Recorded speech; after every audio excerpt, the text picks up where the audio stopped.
Mas eu fico pensando, Marco, a gente aqui no programa, né? Várias pessoas, cada uma dentro de uma escala, e o importante é que para aquela pessoa isso é significativo, né? Mas os milagres, eles são reais. É que a gente às vezes busca aonde talvez não faça sentido buscar, né? Mas eu acredito muito nessas experiências de milagre, né?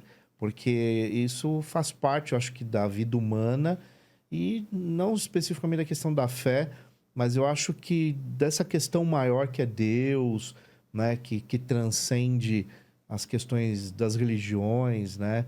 E então eu acho que é muito legal compartilhar isso, porque a fé tem muito a ver com esperança, né? E, quer dizer, de repente você chega numa condição extremamente deplorável no hospital, né? Mas a gente não pode perder a esperança de que pode ter uma solução, pode ter uma cura, né? E eu acho que a sua fala vem muito para as pessoas que estão acompanhando o programa, para não perder a esperança, porque muita gente que vai assistir o programa talvez esteja exatamente num momento como esse, né? De uma doença, um momento de falta de perspectiva na vida, mas há saídas. Sim, Enquanto a sempre. vida está ali, é possível, né, uma saída. Então, isso é legal. Eu acho que as pessoas que estão acompanhando 1818, eu acho que isso é uma máxima que o programa vem trazendo, né? Não importa quem, não importa qual a sua religião, mas os milagres, eles existem, Sim. né? E isso é fato. Não, e eles estão constantes, né? Que a gente, às vezes a gente denomina com outros nomes. Exatamente. Mas os milagres estão aí. É o fato de que, se a gente parar para pensar, o fato de a gente poder acordar todos os dias, abrir os olhos, respirar, ele já é um milagre. Porque quantas pessoas a gente conhece que morrem dormindo? Sim. Hoje em dia não tem várias idades, né? A gente acabou de passar por um período agora de pandemia, Nossa. onde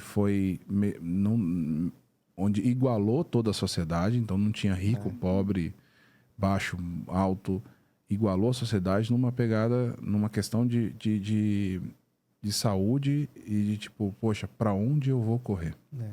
Então todo mundo teve que se olhar para dentro e falar assim, bom, eu vou pedir para Deus, eu vou pedir para minha energia, eu vou dentro das minhas crenças, para que me cure, para que cure meu parente, para que...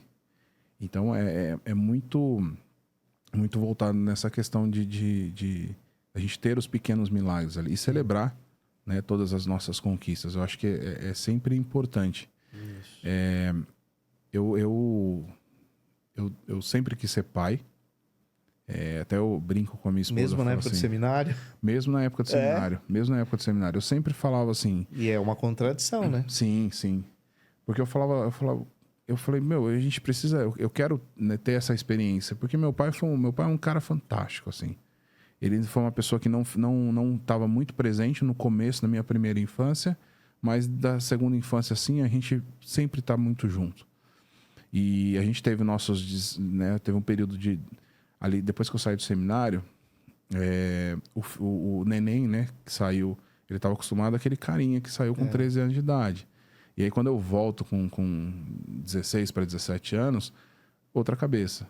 Uma cabeça que você questiona. Até com mais autonomia também, né? Exatamente. E aí, pro meu pai, poxa, vindo de uma criação onde ele teve que se virar sozinho, porque meu avô morreu com 14 anos, ver um filho, né, questionando uma ordem, era um absurdo, né? Então a gente entrou muito em atrito neste período.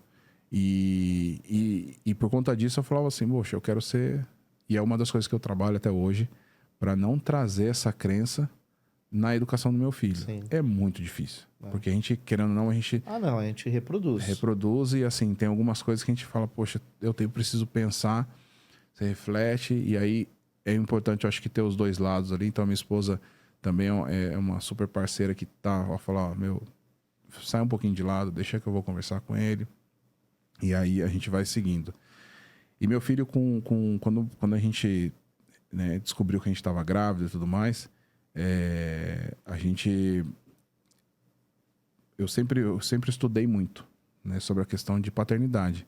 Então, como que é? Porque eu não queria ser aquele cara, porque todo mundo falava assim, você só vira pai quando nasce a criança. E eu falava, não é. Eu vou ser pai desde a hora que eu fiquei sabendo.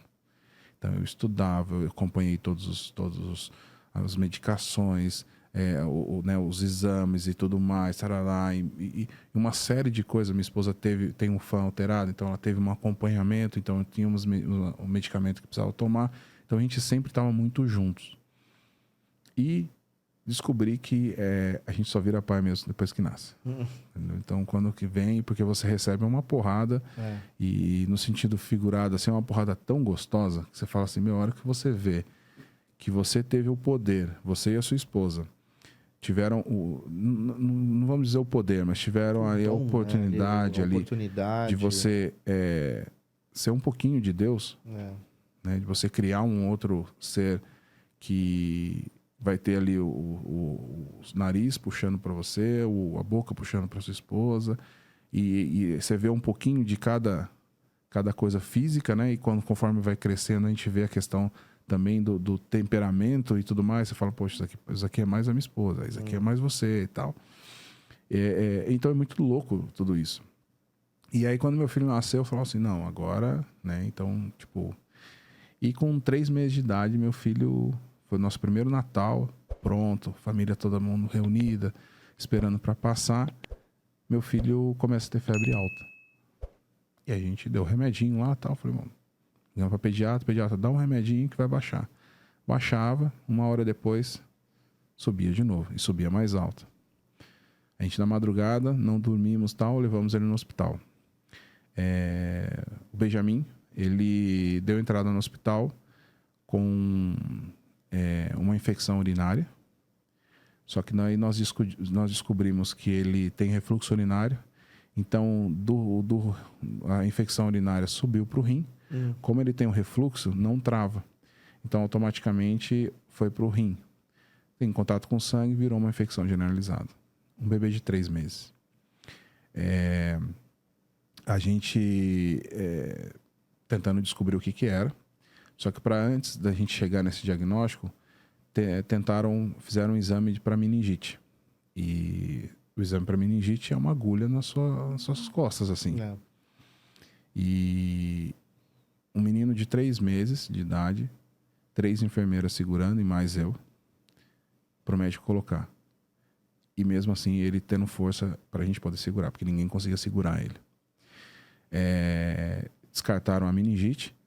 E a gente conseguiu descobrir que era a infecção urinária. E picaram o Benjamin o tempo todo, né?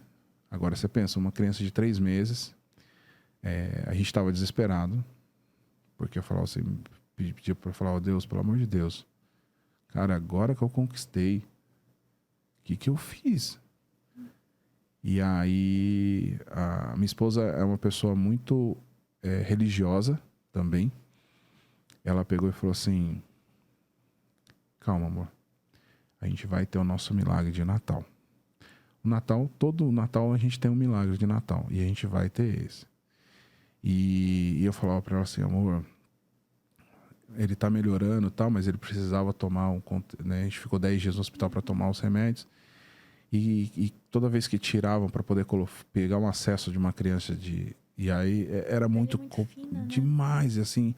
E ele sempre agitadão, e ele é uma criança muito, muito agitada, muito que adora brincar, saudável, né? Eu falava assim, eu não aguento mais. Eu não aguento mais. A minha esposa falou assim, calma, as coisas vão dar certo. Nesse ponto de furar, toda a minha esposa não conseguiu, não teve psicológico, mente, não teve nada para poder... porque eu falei assim, não, então deixa que eu fico, eu fico, porque a gente precisa estar bem. É algo fácil de viver, né? E aí ele foi, eu chorando e tal. Na noite no dia, né, véspera de Natal, a médica entra tal e fala assim, poxa, a gente podia, pai, o que você acha da gente, em vez de colocar, que tinha saído já, e aí talvez ia pegar na cabeça, né, o acesso dele. O que você acha de a gente poder aplicar? Porque o remédio eu só venho aplicar 2 vezes no dia só. Então, é uma de manhã e uma à tarde. Então, e é na coxinha. Então, eu vou lá, eu posso, né, dar uma injeção na coxinha. Vai doer na hora, mas pelo menos ele não vai ter o acesso. Aí, eu peguei e falei assim, falei com minha esposa. Falei, e aí? Ela falou, não, lógico, vamos fazer. Aí, minha esposa falou assim, tá vendo? É o nosso milagre de Natal. Então, para mim, assim, foi algo que me arrepia muito de falar sobre isso, porque eu já tava tipo, pedindo, falando assim, meu, o que eu fiz, né, para poder chegar nesse ponto? Cara, ele tem 3 meses de idade, sabe? Coloca em mim, faz alguma coisa comigo, com a minha esposa, né? Mas não numa criança com 3 meses de idade. Passar 10 dias numa UTI, porque a gente ficou na UTI. E para mim foi uma coisa... E a minha esposa o tempo todo falava assim, calma, a gente vai ter o nosso milagre de Natal. E nós passamos a ceia, minha sogra levou, porque minha sogra também é de Redenção da Serra, lá de Taubaté, então que negócio de família grande, aí levou a ceia pra gente, a gente acabou ceiando no hospital e tal. E foi a noite, uma das melhores noites, um dos melhores natais que eu passei na minha vida, foi o ponto da gente estar, eu e meu filho e a minha esposa, a gente no hospital, porque não podia sair do hospital, mas ceiando ali, e o Benjamin dando risada, porque não tinha nenhum acesso nele. Ele sabia, e era muito engraçado, porque nos últimos dias, ele já sabia que ele ia tomar picada. Então, ele pegava e ficava paradinho, olhando assim. Ele tomava a picada, chorava um pouquinho, a gente fazia um pouco de massagem. Aí, daqui a pouco, ele acalmava e seguia a vida, sabe? Brincando e tudo mais. Então, para mim, foi uma das coisas, assim, acho que foi o segundo milagre na minha vida, que foi essa questão de ter, assim, o meu filho bem, porque era só o que eu pedia, né? E o Benjamin hoje é uma criança que vai fazer 5 anos. Ele tem ainda o refluxo urinário. A gente faz o acompanhamento. A gente não sabe se vai precisar operar e tudo mais, mas ele ainda tem o refluxo. Mas é uma criança que você fala assim, meu... quando? Ele não passou por isso. Então foi uma das coisas assim que a esperança é algo que nem você disse, a esperança é algo que move a gente. E a gente não pode perder. E o importante, assim, o que eu agradeço a Deus, né? Pelo fato de sempre, quando eu estou perdendo a minha esperança, a minha esposa vem e traz e fortalece isso. E é a mesma coisa ao contrário. Então, assim, é algo que a gente vem vivendo aí há 9 anos já de casado e há 13 anos juntos. Esses milagres, pequenos milagres, né? Então, para mim é algo que faz muita diferença aí.